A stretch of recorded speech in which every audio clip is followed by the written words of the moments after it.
que é a defesa da igualdade racial. Então, desejo a todos excelentes debates, uma boa noite.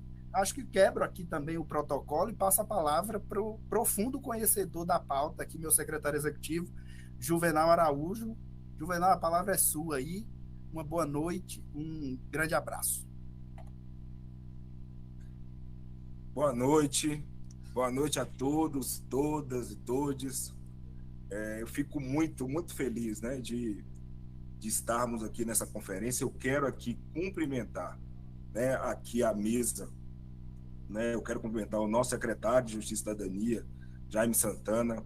Quero cumprimentar aqui a Dani Sanches, aqui representando o nosso deputado mais votado do Distrito Federal, da história da Câmara Legislativa do Distrito Federal, Fábio Félix, que quero aqui deixar também a nossa parceria e sempre a liderança nas pautas ligadas a direitos humanos na Assembleia Legislativa, na Câmara Legislativa aqui do Distrito Federal, e a Dani, também uma grande liderança que sempre esteve presente aqui na questão da pauta de direitos humanos e igualdade racial. Quero aqui cumprimentar o nosso nacional da CEPI, também o presidente do Conselho Nacional de Promoção da Igualdade Racial, Paulo Roberto. Quero cumprimentar aqui a Manhana, né, vice-presidente do nosso Conselho Distrital aqui de Igualdade Racial.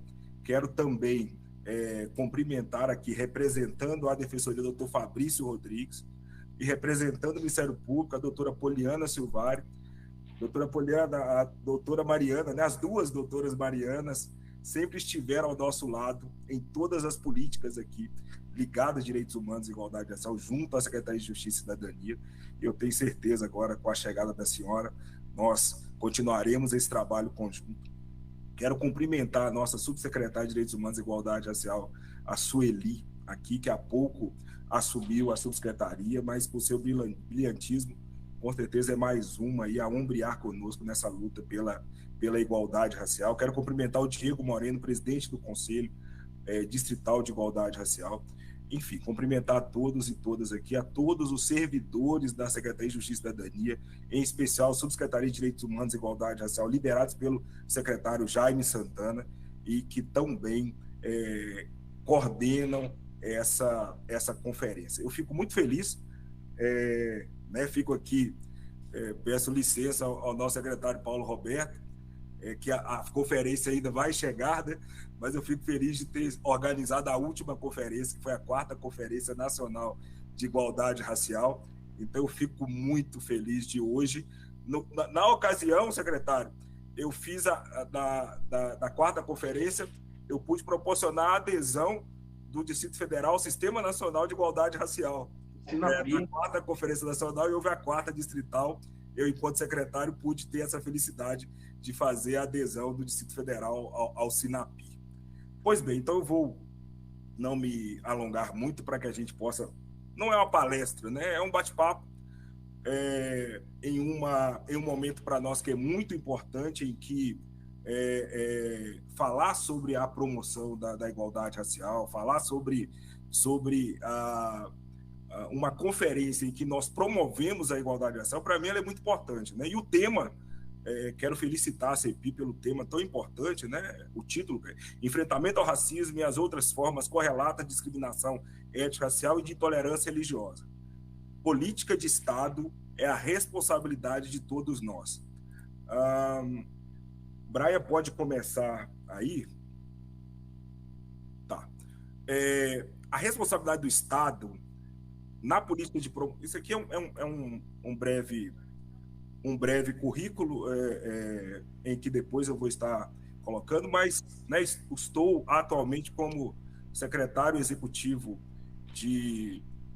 da Justiça e Cidadania, aqui ao lado do nosso secretário Jaime Santana, né, como o próprio Jaime disse, assumi alguns cargos no governo federal, né, o maior deles, que eu honro muito, é como secretário nacional de Igualdade Racial. Enfim, pude representar o Brasil na Suíça, no Conselho de Direitos Humanos da ONU em Genebra durante 2 anos, na OEA em Washington também, na Comissão de Direitos Humanos. Representei o Comitê dos Países de Língua Portuguesa também no Conselho de Direitos Humanos da ONU em Genebra, e pude fazer algumas outras ações, como a presidência pro tempore da reunião das altas autoridades de direitos dos afrodescendentes do Mercosul. Mas podemos passar. Por favor, Brian. Quero agradecer o Brian que está me ajudando aí sobre aqui durante essa palestra. Então, aqui está o título da palestra. Brian, pode passar. Então, falar sobre o racismo, né, e sobre os nossos desafios em pleno final, né, de 2022, ele é muito importante, né? É um ano para a gente emblemático. Eu vou falar sobre essa questão dos 10 anos da reserva de vagas, né, a questão das cotas raciais, que está no momento da sua revisão, né? E aqui nós temos, os desafios são muitos, né? E talvez o maior deles seja fazer com que negros e não negros respeitem e valorizem a pluralidade e capacidade técnica, acadêmica, social, política da população negra, não somente para ocuparmos cargos voltados para a pasta de igualdade racial, mas que finalmente possamos ocupar e estar onde quisermos. Pensar e reconhecer negros e negras como potência e sujeitos de desenvolvimento social. É muito importante, né, nós falarmos do racismo no Brasil. Muitas pessoas, ou por terem práticas racistas, ou por desconhecimento, acham que a gente não precisa falar da questão racial, não precisamos falar de racismo, precisamos esconder ali debaixo do tapete para que a gente não fale. Pelo contrário, nós precisamos falar do racismo todos os dias, né? Foram mais de 300 anos, né, que é bom lembrar, né, que nós fomos escravizados no Brasil. Essas pessoas vieram, não foi por vontade própria. Esses 300 anos, um pouco mais de 100 anos após a dita, né, abolição da escravatura, que nós até hoje não rompemos, né, essa abolição, ela realmente foi só no papel. Hoje, infelizmente, nós somos a maioria da população brasileira, mas ainda essa escravização ainda ela acontece, principalmente ligadas às questões econômicas, sociais, que eu também falarei um pouco mais à frente. Então, esse resquício da escravização no Brasil fez com que ainda a cor da nossa pele determine os espaços que nós iremos ocupar, e a cor da nossa pele ainda determina onde eu devo ir ou onde eu posso ir. E isso faz com que, independente da nossa questão socioeconômica, o racismo é por causa da nossa cor da pele preta. Quanto mais escura a cor da nossa pele, mais nós somos colocados ao lado, seja da questão das oportunidades, seja nas questões ligadas, principalmente à questão profissional, à questão pessoal, mesmo nós sendo maioria da população brasileira. E pasmem, esse racismo, essa discriminação racial, ela existe nos 3 poderes, né? No legislativo, no judiciário e no executivo. E é importante ressaltar isso. Eu vou falar sobre os 3, e eu vou começar pelo legislativo, né? Hoje, por mais que nós sejamos a maioria da população brasileira em que dizem não existir o racismo, nós ainda temos pouquíssimos vereadores negros eleitos, vereadoras negras eleitas, temos pouquíssimos deputados eleitos, pouquíssimas deputadas negras eleitas e muito poucos senadores ou senadoras negros ou negras eleitos. Esse racismo no legislativo ele é muito nítido, porque ele já começa na competitividade, na diferença da competitividade para que aquela pessoa ali ela possa se candidatar, né? Principalmente ligado à questão dos fundos do fundo eleitoral, uma vitória que hoje nós temos melhor do que alguns anos atrás. Hoje nós temos ali recurso do fundo eleitoral, recurso do fundo partidário, mas nós ainda temos essa questão ligada à questão da branquitude e que se passa pela questão negra, que nós chamamos de fraudes, em que ali as pessoas não negras se passam por negros, como aconteceu no nosso ingresso no sistema de cotas das universidades, como acontece ainda nas universidades, como acontece ainda no serviço público e também no legislativo, quando nós temos essa dificuldade de algumas pessoas não negras se passarem por pessoas negras para que ali tenha um recurso do fundo eleitoral para que ele possa, então, ser candidato. E o negro, mesmo tendo uma lei em que nos ampare, então o legislativo ainda é um lugar em que a maioria da população ainda não tem condições de ocupar o seu espaço. É o racismo que muitos falam que não existe, que no legislativo ele é muito visível. Nós temos o judiciário. No judiciário, nós só tivemos um momento, né, 2 momentos, em que o negro esteve no alto da pirâmide do judiciário.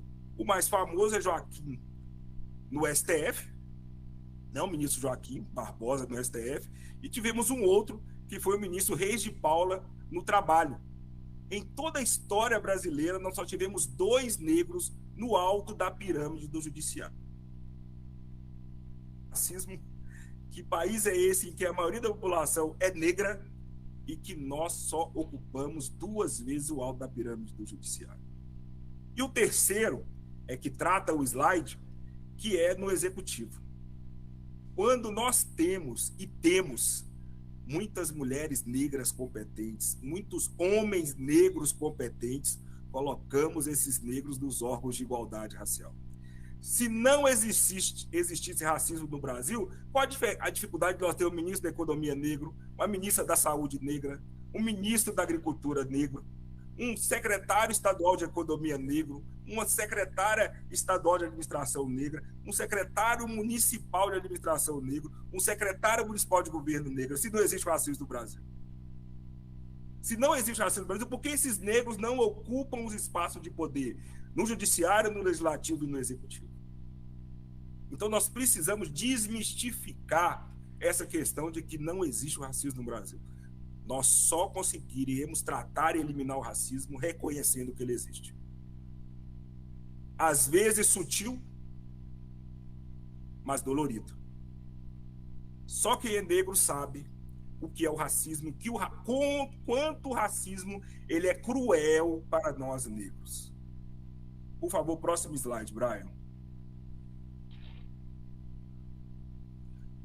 É hora de avançar com a criminalização do racismo e não apenas da injúria racial, de implementar a lei de cotas raciais em todas as universidades federais e serviços públicos, assim como a lei 11.645, não apenas como políticas de reparação, mas também como base de valorização da diversidade negra e indígena, de colocar em prática o Estatuto da Igualdade Racial, de implementar o quesito raça-cor nos sistemas de saúde e no censo demográfico, de fortalecer a estrutura institucional da Secretaria Nacional de Política e Promoção da Igualdade Racial, a CEPI, ao qual o nosso amigo Paulo Roberto hoje está à frente.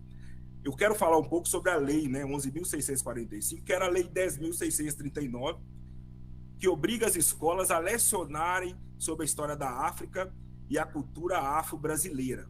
A mudança para a 11.645 é que acrescentou os povos indígenas, né? E essa lei, infelizmente, essa lei não é cumprida na sua totalidade no Brasil. O principal motivo é o que nós chamamos de racismo religioso.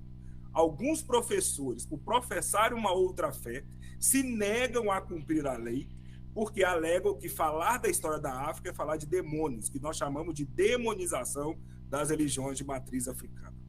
E para nós é muito importante que nós, primeiro, possamos desmistificar isso e também qualificar os professores, para que eles conheçam a história da África, a cultura afro-brasileira, e que possam ali, então, passar para o nosso povo desde a escola, desde cedo.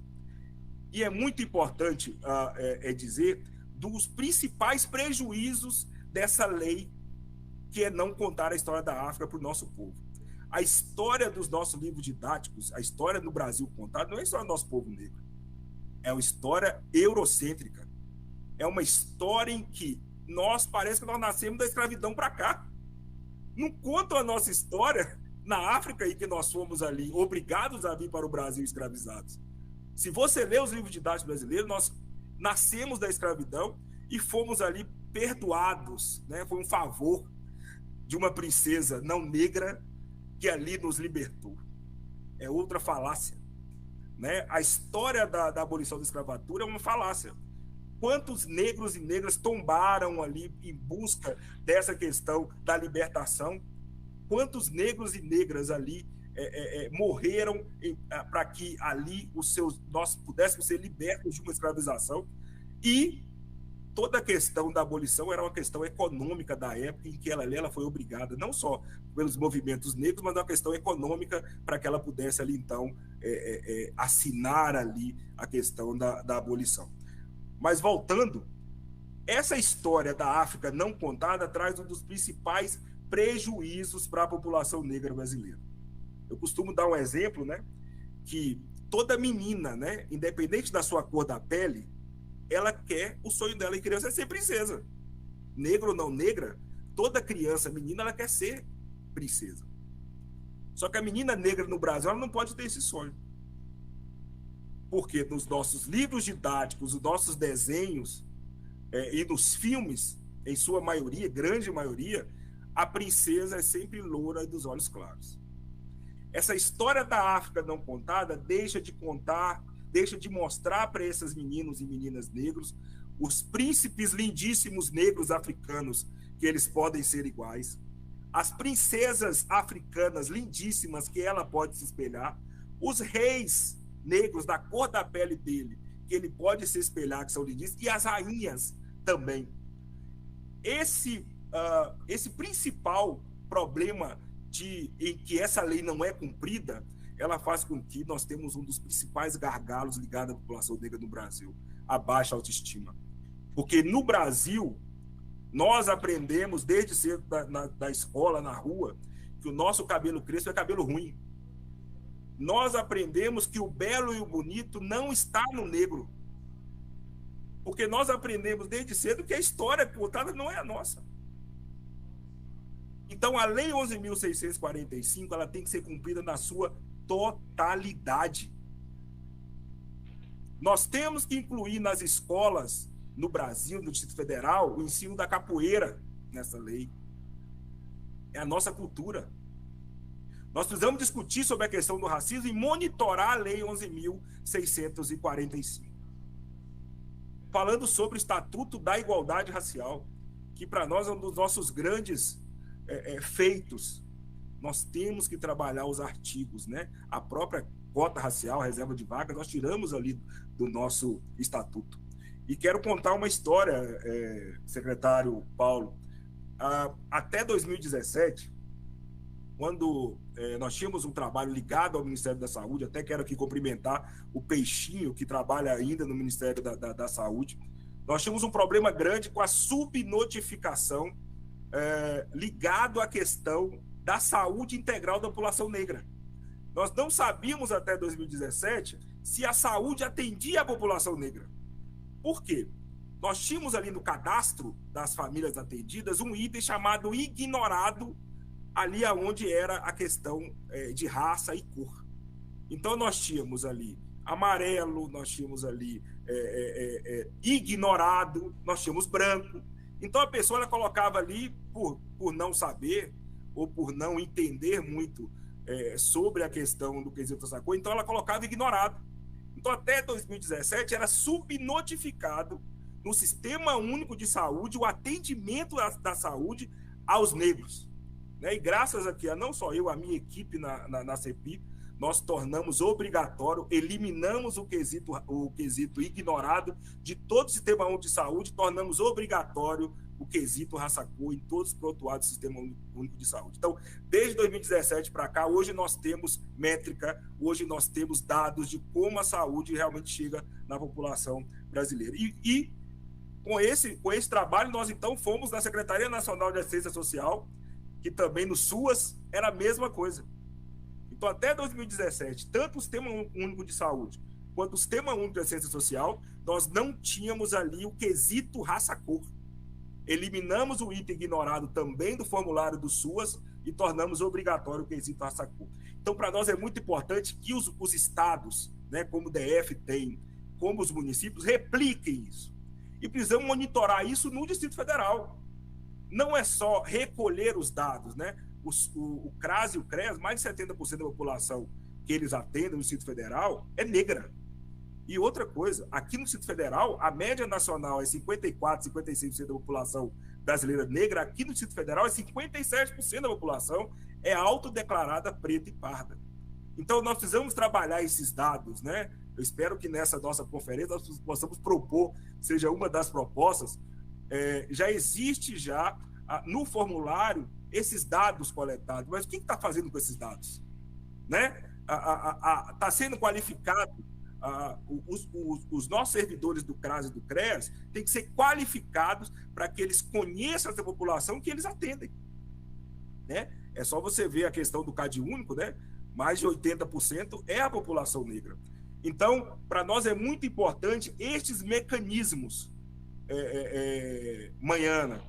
Esses mecanismos de controle, para nós, ele é muito importante, porque nós precisamos fazer essa transversalidade, seja do Conselho, seja da Subdir, a nossa subsecretaria, seja com a CEPI e também com o nosso governo, né, com o nosso GDF, para que nós possamos monitorar esses mecanismos de controle e nós possamos mensurar, né?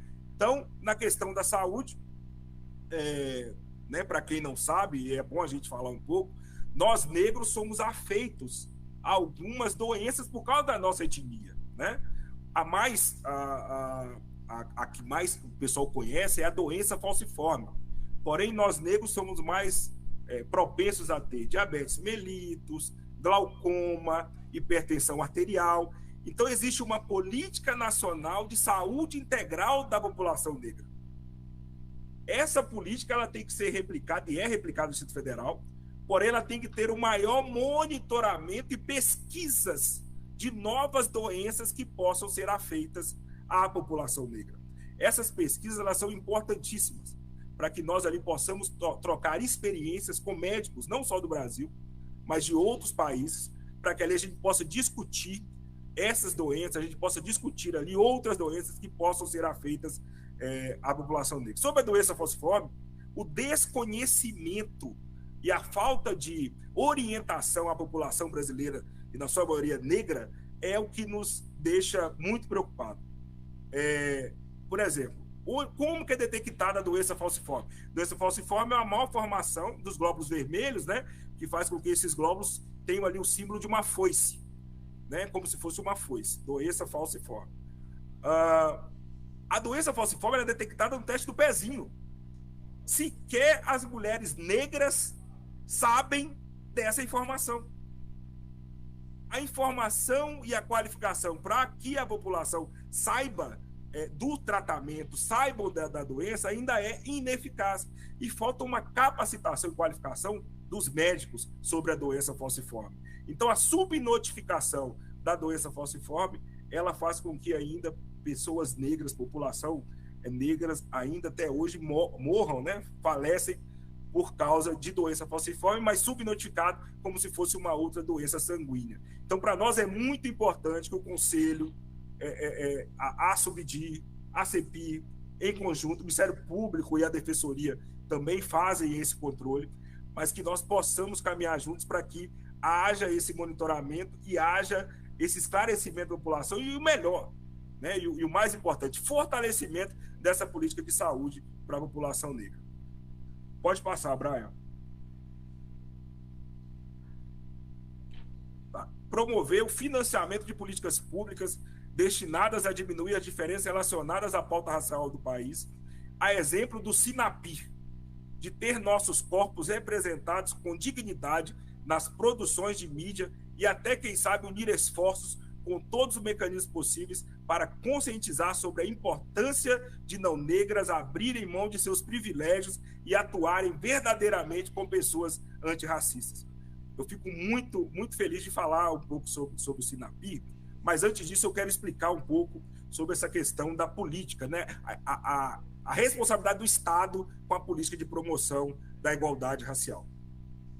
Pois bem, quais são, né, eu chamo dos 3 eixos, quais são os 3 eixos principais para que a gente promova a igualdade racial, para que a gente possa eliminar o racismo no Brasil?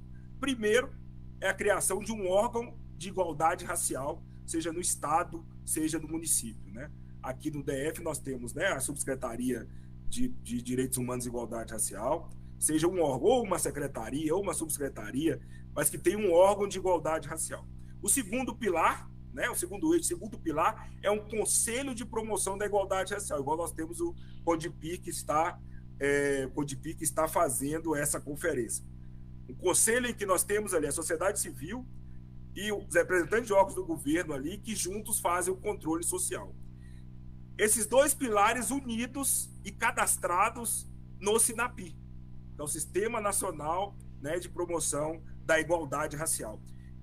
Esses dois órgãos é o critério para que sejam ali credenciados no SINAPI. Esses três eixos são a mola dorsal para que aquele município ou aquele estado tenha uma política de promoção da igualdade racial criada. Quando eu assumi a CEPI, secretário, e eu quero parabenizá-lo, né, também por várias cidades e estados que foram feitas adesão na sua gestão, mas quando eu assumi no final de 2015, 2016, o número era bem pífio de cidades que tinham isso. Então, quando me perguntam hoje, Juvenal, como nós eliminamos o racismo? A minha resposta é: nós só eliminaremos o racismo através de políticas públicas, que nós chamamos de políticas públicas de promoção da igualdade racial. Não é tapinha nas costas, não é discurso bonito, são políticas públicas de promoção da igualdade racial de uma forma efetiva e de uma forma permanente. Pois bem, falei dos três pilares, né? O órgão de igualdade racial, falei do Conselho de Igualdade Racial e falei do SINAPI. Nós temos hoje 5.570, mais ou menos 5.570 municípios brasileiros, né? E aí, por mais que a gente tenha um trabalho, mas eu quero dar um dado que pasmem, né? De 5.570 municípios, nós só temos hoje 187 municípios brasileiros que têm essa coluna dorsal, esses três eixos, e que tem a política de igualdade racial criada. Então, quando eu pergunto, Juvenal, por que até hoje nós não conseguimos eliminar o racismo? Porque falta a responsabilidade dos gestores, sejam governadores, sejam prefeitos, em eliminar o racismo.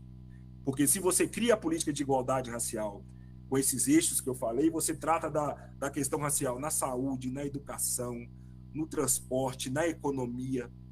Costumo dizer, eu falei sobre a questão da educação, né, sobre a Lei 11.645, falei da questão da saúde integral da população negra, mas eu posso falar da economia, né?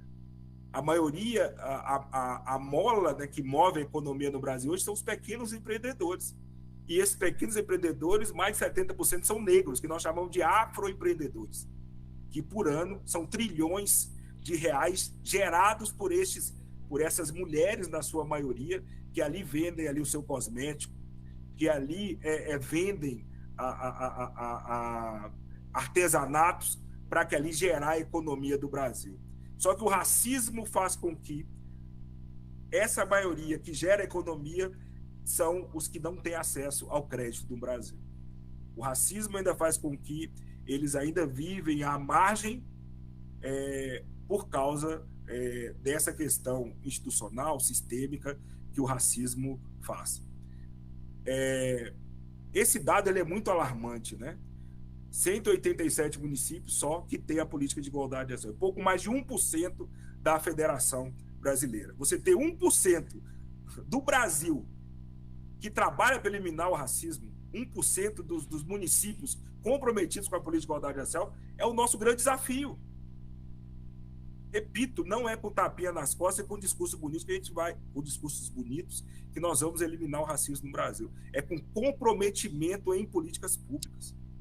E a responsabilidade é nossa enquanto Secretaria de Justiça e Cidadania, a responsabilidade é do Conselho que está fazendo essa conferência, a responsabilidade é da CEPI, que está aqui o secretário, a responsabilidade é do Ministério Público, a responsabilidade da Defensoria Pública, que nós juntos possamos eliminar o racismo de fato e de verdade. E para nós é muito importante a ferramenta que é o SINAPI, né? Elogiei o secretário pelas cidades que ele conseguiu desenvolver esse trabalho. Quando eu assumi né? Eram 30 só, de 5.570 municípios. Em 2016, só tinham 30 cidades no Brasil que tinham a política de igualdade racial. E pude sair, né, em 2 anos aí com cerca de 100 cidades que fizeram adesão. E posso hoje falar que o maior estado da federação, o estado de São Paulo, até 2017 não tinha feito adesão ao SINAPI. Eu pude fazer adesão tanto do estado de São Paulo quanto da capital São Paulo. E a minha cidade, Governador Valadares, eu pude fazer adesão da minha cidade ao SINAPI. Então, para mim, é uma ferramenta que realmente nós temos que aprimorar ainda mais. Tem os critérios para que você suba de pontos, criando mais mecanismos e mais ações. É o nosso desafio no Distrito Federal, para que a gente aumente a nossa pontuação, criando, viu, Sueli, mais políticas de igualdade racial, para que a gente ali tenha mais benefícios, seja na hora dos editais da CEPI, para que a gente consiga avançar na política de igualdade racial aqui do Distrito Federal. Seu trabalho junto com o Diego amanhã é muito importante aqui, para que a gente possa realmente tornar uma política de promoção da igualdade racial efetiva e permanente. Braia, pode passar.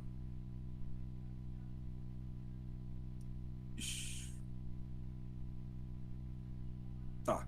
Só nos fortaleceremos enquanto nação quando as ações das estruturas de governo se firmarem como modelo de gestão participativa, no qual a promoção da igualdade racial seja alicerce essencial para a consolidação da democracia. Não existe democracia sem os negros nos cargos de poder. Não existe democracia com a maioria negra no Brasil ainda vivendo à margem da sociedade. O racismo, como eu disse no início, ele é tão perverso que ele também nos coloca limite dos nossos sonhos, né? Um outro exemplo é essa questão de sonho. Geralmente, as pessoas que têm o maior poder aquisitivo são pessoas não negras, né? Que ali trabalharam e ali são responsáveis maior, melhor do que essa maioria negra. Só que os filhos dessas pessoas que têm o maior poder aquisitivo não negras, os filhos, o sonho deles no futuro é ser iguais aos pais. Então eles querem ser médicos, eles querem ser chamados de doutor, eles querem viajar para a Disney, eles querem ali já cedo ter o seu carro, eles querem ser iguais aos pais deles, que têm uma condição econômica melhor. Então, o futuro deles, o sonho deles é ser iguais aos pais. Quando você muda para o sonho de crianças de maioria negra, que geralmente são da periferia, os sonhos eles mudam, né? O racismo ele limita e separa, influenciando também nos sonhos dessas crianças. Então, o que os meninos, menino e menina negro da periferia querem ser no futuro? Eles querem ser alguém que eles veem na televisão, alguém que faz sucesso, né? Seja na comunidade, seja na favela onde elas moram, seja ali no ambiente próximo, mas alguém que ela vê que faz sucesso e que é igual a ela. Então, o que a menina negra da periferia quer ser? Ela quer ser ou a rainha da bateria, que é sucesso na comunidade onde ela mora, ou a dançarina de funk, ou cantora de funk. É a realidade dela e que ela vê como sucesso. E ela quer ser igual. E o menino negro da favela? O que ele quer ser? Negro que faz sucesso no Brasil. Jogador de futebol. O menino negro da periferia, ele quer ser jogador de futebol no futuro. Isso mostra a realidade paralela do Brasil. O racismo, ele faz isso, né? O racismo, a gente fala de racismo estrutural, mas também é um racismo sistêmico, né? Como o nosso professor Hélio Santos gosta de falar. Ele vai ali se retroalimentando. O racismo estrutural, ele faz com que a pessoa pense, não, isso é estrutura, não tem como nós brigarmos com isso. A estrutura, não tem como mexer na estrutura. Não, ele é sistêmico. O racismo, ele faz com que o negro ele tenha um limite para chegar, né? O limite dele é chegar até quase encostado no não negro. Ser igual ou acima, nunca. O racismo sistêmico e o racismo estrutural, ele faz isso, com que nós tenhamos limites nos nossos sonhos, limites ali onde nós podemos chegar. E é importante o quanto nós negros sabemos disso, né? Falei sobre a questão da intolerância, né, que nós chamamos de racismo religioso, as nossas religiões de matriz africana. Durante o meu tempo na CEPI, eu pude fazer vários trabalhos, somente ali no terreiro da Mãe Beata, no Rio de Janeiro, quando houveram os ataques ali, principalmente aos terreiros do Rio de Janeiro, para que a gente pudesse, junto com o Ministério Público do Rio de Janeiro ali, criminalizar e atuar nessas ações. E eu até hoje, em todo o tempo que eu milito na questão racial no Brasil, eu nunca vi a questão ligada à intolerância religiosa contra as religiões de matriz africana contra um outro tipo de religião. Na sua maioria, mais de 90%, a intolerância são de outras religiões com as religiões de matriz africana. E para nós é muito importante que nós tratamos não é de intolerância religiosa, é racismo religioso com as religiões de matriz africana. É muito importante que nós possamos trabalhar a saúde nos terreiros, trabalhar a questão da educação nos terreiros. Eu falei sobre a questão do SUAS, do Sistema Único de Assistência Social, e eu lembro uma das ações que nós fizemos, Maiana, importante, foi um caso em que, ligado à questão da assistência e à questão do Conselho Tutelar, é que quando um dos terreiros, se não me engano, em São Paulo, uma criança estava no preceito, né, na época do preceito que fica recolhido, e que essa criança não pôde ir para a escola. Então, o Conselho Tutelar em São Paulo foi lá e denunciou a família, né? Acabou ali querendo entrar com processo contra a família, porque a criança não estava indo para a escola, e ali eu pude atuar para que mostrasse, enfim. Podemos, doutor Edio Silva, que é o nosso grande líder aí, pôde nos ajudar também na orientação, e ali nós atuamos, e ali foi necessário, a nível nacional, a capacitação dos conselheiros tutelares, porque ali ficou nítido a questão do racismo religioso, professarem uma outra fé, não conhecerem a realidade da religião. Enfim, nós precisamos trabalhar o relacionamento e o conhecimento do que é o racismo no Brasil. Para nós é muito importante em que nós tenhamos ações concretas, né? Falei sobre a saúde, falei sobre a educação, falei sobre a economia. Como que você fala no Brasil sobre o transporte, sobre mobilidade urbana, se você não fala sobre favelas, aglomerados? Que mobilidade urbana é essa que só trata onde ali os ônibus vão, o acesso, os horários de ônibus, que são escassos nesses lugares de periferia? Então, nós precisamos discutir políticas públicas como um todo. Segurança pública, né? Eu pude, durante a intervenção federal no Rio de Janeiro, coordenar, né, e fazer parte de uma comissão de direitos humanos durante a intervenção. Ficamos durante todo o período da intervenção no Rio de Janeiro, reunindo no mesmo ambiente, militares e a população da periferia, da maioria negra. Colocávamos os dois nas mesmas salas para que a população de periferia conhecesse e entendesse o papel dos militares, e os militares conhecessem essa realidade da população de maioria negra periférica, que a maioria são trabalhadores, né, porque moram na favela, que são bandidos. É a minoria que ainda vai para o caminho errado, mas a maioria são trabalhadores que precisam ser respeitados. E nós tivemos um êxito, Maiana, nós tivemos um caso de racismo durante a intervenção, não teve nenhum caso de racismo durante a intervenção federal. Então, para nós é muito importante discutir políticas públicas em todos estes ambientes: segurança pública, saúde, educação. Então, o papel do Estado é este. Este é o papel do Estado. Fazer com que garanta os direitos desta população. E, infelizmente, todos os recortes raciais de toda a situação, você tem ali um agravamento, né? População LGBTQIA+, por exemplo, né? Para vocês terem uma ideia, vocês estão nos assistindo, a população trans, né, já é uma população em que nós temos uma dificuldade, além da questão de discriminação, mas você tem ali a questão, principalmente, do número de agressões, né? A discriminação que se tornam agressões. Só que uma pessoa trans negra, a expectativa de vida dela no Brasil é de 35 anos.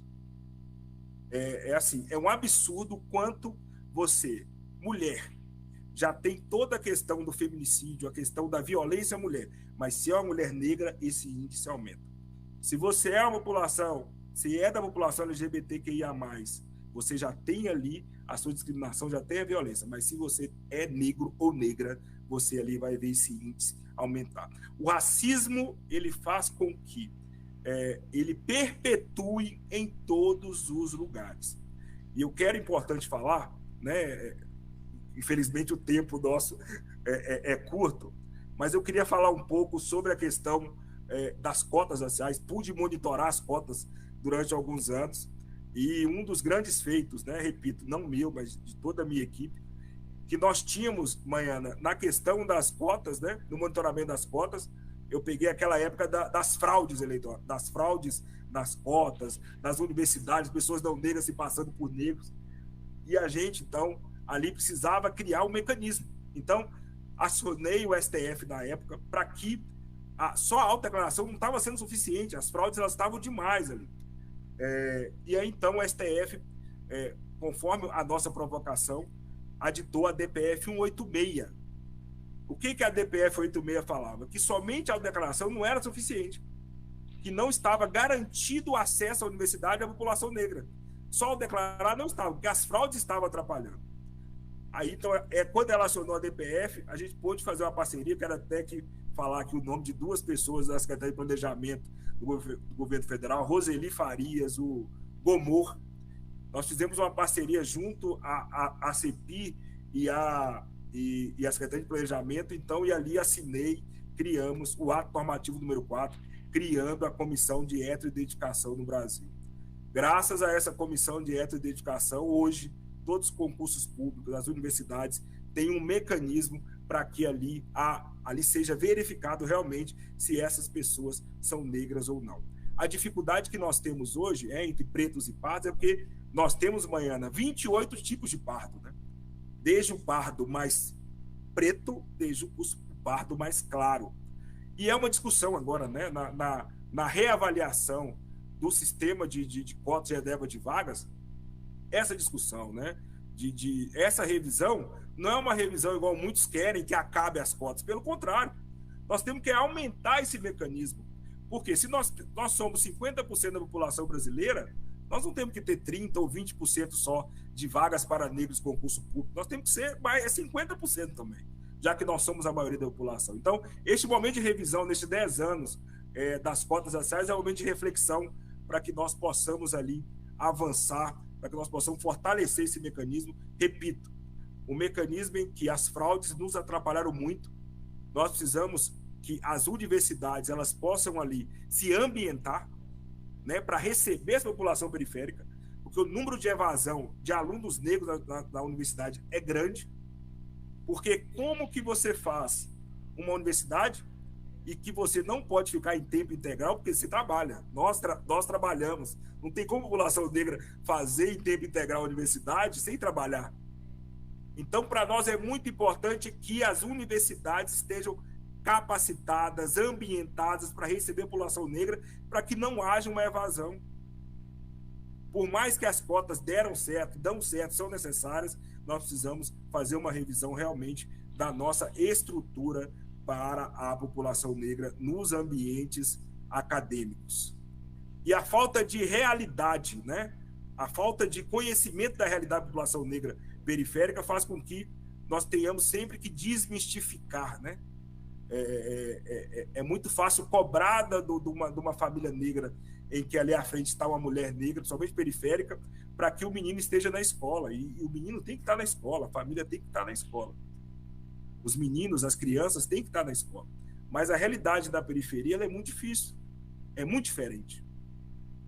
A mãe precisa de dinheiro em casa para comprar comida, a mãe precisa de sustentar a casa, e geralmente o único que ela tem são as crianças ali para ajudá-la ali no ganha-pão. E eu costumo dizer que esses dois mundos, né, esse mundo paralelo em que a população negra ela está à margem, ela faz com que nós sempre estamos recebendo migalhas, né, da sociedade em si, essa falta de estrutura. E eu costumo dizer que quando o Estado, né, eu falo de todo o Estado, né, o governo, a estrutura governamental, ela é ausente nesses locais periféricos, essa turma que está fora da lei ali adota essas crianças e adolescentes que estão ali. Então, a ausência do Estado, ela faz com que nós realmente vivemos ainda mais o fortalecimento do racismo estrutural e sistêmico no Brasil. Eu sei que meu tempo aqui ele já acabou, mas para nós o Brian pode passar. Para nós é muito importante que nós tenhamos a necessidade, né, todos aqui, o secretário Paulo, Manhana, todos, a clareza da nossa realidade. Nós temos que eliminar o racismo hoje, urgente. E não basta a pessoa falar assim, eu não sou racista. Ela tem que ter práticas antirracistas. As práticas antirracistas são necessárias. Não é só falar que você não é racista. E essas práticas antirracistas é que mostram realmente se nós estamos do mesmo lado ou não. Não é uma luta de negros e não negros. Não é. Pelo contrário, são negros e não negros juntos lutando pela igualdade racial e pela equidade racial. Porque não basta só você se igualar ou incluir. Você precisa da equidade para que aquele negro permaneça e cresça naquele local. E essa frase, ela me acompanha, né? Durante a minha gestão na CEPI, foi a minha frase, e hoje me carrega durante toda a vida, que é a luta contra o racismo, ela não é só do negro, né? Ela é de todos nós, independente da cor da pele. E é essa a nossa luta, é essa a luta da Secretaria de Justiça e Cidadania aqui do Distrito Federal, é essa a luta também do Conselho, e é essa a nossa luta do Ministério Público, da Defensoria Pública, da CEPI, para que nós juntos possamos aí eliminar o racismo do Brasil de fato, de uma forma efetiva e de uma forma permanente. Brian, pode passar.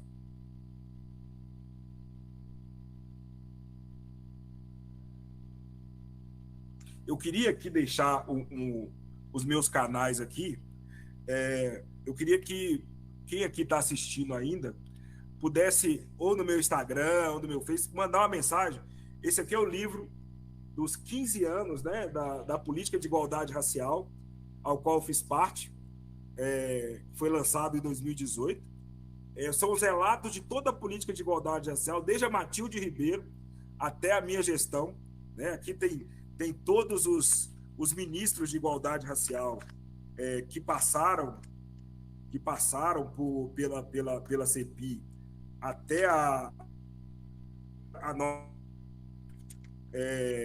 e aí eu quero presentear as pessoas que mandaram, eu vou mandar em arquivo mesmo.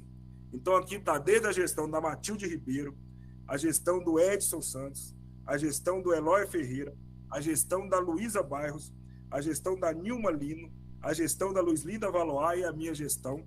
São os 15 anos da história da política de igualdade racial do Brasil.